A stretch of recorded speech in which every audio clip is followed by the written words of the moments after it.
Might be wrong, and if I am, I'll probably be corrected in May anyway, but I think that Kiva told Darren what was happening to Gibbsy, and that is why Darren took Gibbsy to Kiva's grave and offered his phone number and answered his questions and said to call him whenever you're ready. Because I know that the current popular take that I see a lot is that Darren, being a victim, knew instinctively based off of Gibbsy's questions that something had happened to him, but the interaction that we see between Darren and Kiva at the beginning of Saving Six is really telling, because he asks what she's doing at BCS,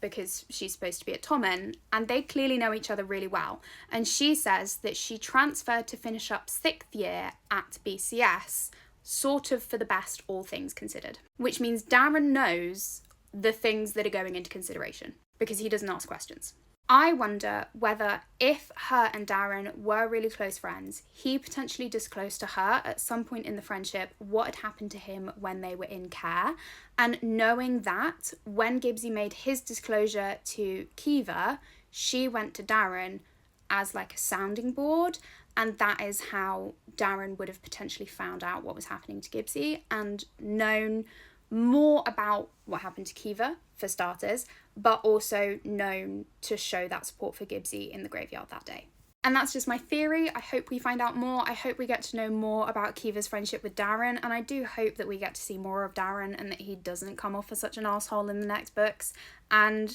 yeah, that's one of the things that I'm looking forward to when it comes to May. Finding out what this interaction means and how it plays out in the rest of the books.